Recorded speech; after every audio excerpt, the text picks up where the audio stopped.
पीले दांत वाली बहू। रंजना कभी ब्रश नहीं करती थी।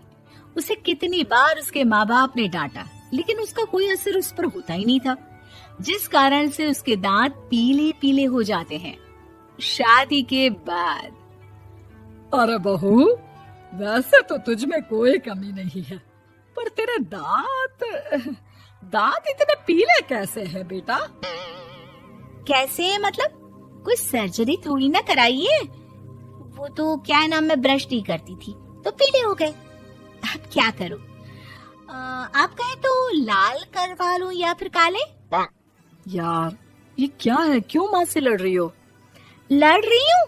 अरे मैं लड़ रही हूँ या ये बोल रही है कि दांत पीले हैं, पीले। अरे तपस्या थोड़ी ना की है इन्हें पीले करने के लिए। बकायदा ब्रश नहीं किया है 20 साल तक, तब जाकर। छी, कैसी बात कर रही हो? ये उस वक्त तो पीले नहीं थे जब हम लोग तुम्हें देखने आए थे। अरे तब साफ करवा लिया होगा डेंटिस्ट के पास जाकर। अब देखो कैसे पीले पीले लग रहे हैं। रंजना सास की तरफ गुस्से से देखती है। फिर शुरू हो गई पीले पीले पीले। अरे पीले तो तब भी थे जब मेरे हाथ का रसगुल्ला उड़ा उड़ा कर खा रही थी और बोल रही थी, लड़की नहीं गुणों का खजाना दे रहे भाई साहब आप। खैर, अब वो लोग करते भी तो क्या करते, पीले दांत वाली बहू पल्ले पड़ी थी तो झेलना तो था ही। एक दिन कीर्तन में रंजना गाना गा रही थी। अरे कमला बहन, माँ का द्वार है, यहाँ तो सब शुद्ध होकर आते हैं, फिर अपनी बहू को ब्रश भी नहीं करवाती तुम। दूर से पीले पीले दांत भक्ति में बाधा उत्पन्न कर रहे हैं। अरे कोई 2 साल के बच्ची थोड़ी ना लेकर आई हूँ मैं बहू बनाकर। अच्छी खासी लड़की है, अरे कैसे करवाऊं ब्रश? ये तो उसे खुद करना चाहिए ना। अब माँ बाप तो इसके जैसे तैसे निपटा दिए, ये नहीं सोचा कि सास कैसे संभालेगी। सास बहू को लेकर घर आ जाती है, लेकिन सोच लेती है कि अब इसे लेकर कहीं नहीं जाएगी। अगले रोज बहू कहती है, अरे क्या हो गया, मंदिर नहीं जाना क्या? कीर्तन का वक्त हो रहा है। मेरी मधुर वाणी से कान्हा जी जागते हैं और सोते हैं। आप तो जानती है ना उनकी भक्ति में कितना मन लगता है मेरा। वो क्या है ना, तबीयत ठीक नहीं लग रही है मेरी, आराम करूंगी मैं। तबीयत ठीक नहीं लग रही? अभी तो मिथुन के गाने पर नाच रही थी आप, और अब बोल रही है कि तबीयत ठीक नहीं लग रही। अरे भक्ति में मन लगा लो सासू माँ, ऊपर जाना है, क्या मुंह दिखाओगी आप? हाँ? सास को बहू की बात पर गुस्सा आ जाता है। मैं क्या मुंह दिखाऊंगी, इसकी चिंता तो ना कर, समझी? अपने मुंह की चिंता कर, जो ये पीले पीले दांत लेकर हर जगह पहुंच जाती है। पता है लोग कितना मजाक बनाते हैं। ना जी ना, मैं नहीं जाना कहीं तेरे साथ। तो ये बात है। कोई ना, मत जाओ, मैं अपने कमरे में ही बैठकर भक्ति कर लूंगी। ऊपर वाला दांत थोड़ी ना देखता है, मन देखता है, भावना देखता है। और अरे बस बस, तू सब कुछ दिखा, बस ये सफेद चमकदार दांत ना दिखाना किसी को, है? जा यहाँ से। बहू को सास की बात का कोई फर्क नहीं पड़ता, वो तो जैसी थी वैसी ही रह जाती है। सुबह नहाकर किचन में खाना बनाना, फिर खाना खाना, कीर्तन भजन करना और सो जाना। एक दिन, माँ जी मैं सहेली के घर जा रही हूँ, शाम को लेट आऊंगी। हाँ हाँ तो जाना, मैंने कौन सा तेरी आरती करनी है घर पर बैठकर। रंजना सहेली के घर जाती है, जहाँ वो पार्टी में जाने की तैयारी कर रही होती है। अरे शिखा, कहाँ जाने की तैयारी कर रही है? मैं गलत वक्त पर आ गई क्या? अरे नहीं यार, उल्टा सही वक्त पर आई है। मैंने ये साड़ी और ज्वेलरी निकाली है यार, शाम को इनके ऑफिस की एक पार्टी में जाना है। बताना कैसा लग रहा है ये सब? नहीं यार, इस ड्रेस के साथ तो वो वाली ज्वेलरी अच्छी लगेगी।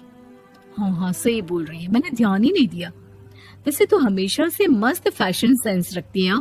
तो बड़ा जाती होगी ना पति के साथ पार्टी में। रंजना कुछ नहीं बोलती, बस सोचती है कि यार काश ये बात सही हो जाती, पर मैं क्यों नहीं जाती पार्टी में? क्या इन लोगों की कोई पार्टी होती नहीं होगी? रंजना घर आती है और रात में पति से सवाल करती है, एक बात बताइए, आप मुझे किसी पार्टी में क्यों नहीं ले जाते?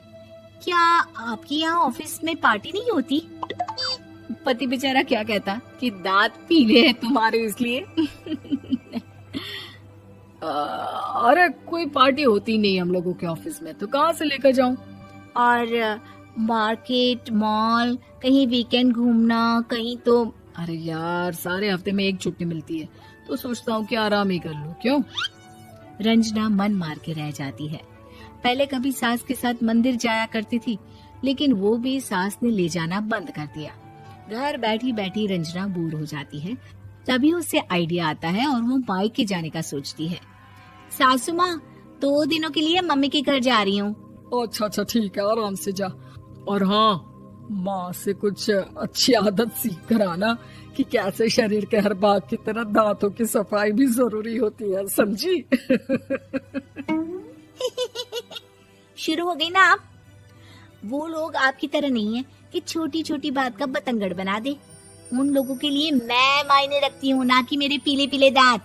रंजना माँ को बिना बताए उन लोगों को सरप्राइज देती है, लेकिन जैसे ही वो दरवाजे पर पहुंचती है, अंदर देखती है कि घर वाले कहीं जा रहे होते हैं। अब माँ, काश रंजना दीदी के दांतों वाली प्रॉब्लम नहीं होती, तो वो भी हम लोगों के साथ चलती ना बुआ जी की बेटी की शादी में। हाँ बेटा, लेकिन अब उसे कौन समझाए कि उसको उसके पीले दांत नहीं दिखते, लेकिन उसके आसपास के लोगों को कितना एम्बैरेसिंग फील कराते हैं। मुझे तो कितनी बार उसके स्कूल की टीचर ने शिकायत की कि उसके साथ कोई लड़की बैठना भी नहीं चाहती, और ना ही कॉलेज में कोई उससे बात करना चाहता था। लेकिन पता नहीं क्यों उसे ये बात समझ में ही नहीं आती। कोई कमी नहीं है उस लड़की में, बस यही कि दांत पीले हैं। वो तो भला हो जीजा जी और उनकी माँ का, जो दीदी को जैसी है वैसे ही रखा हुआ है। रंजना को अपने घर वालों की बात सुनकर बहुत दुख होता है। वो सोचती है कि वो क्या करे, लेकिन फिर वो सीधा डेंटिस्ट के पास जाती है, अपने दांत चमकाती है और कसम खाती है कि वो रोज ब्रश करेगी। अरे क्या हो गया? तुम तो 2 दिनों के लिए गई थी ना, पर कोई ना, अच्छा है, चलो आ गई तो। रंजना सास के सामने आकर खड़ी हो जाती है और पूरी स्माइल करती है, उसके चमकदार दांतों को दिखाती हुई। हैं? चले मंदिर। माँ, मुझे माफ कर दीजिए, मैंने आप लोगों को बहुत एम्बैरेसिंग फील करवाया। मैं आज से रोज ब्रश करूंगी।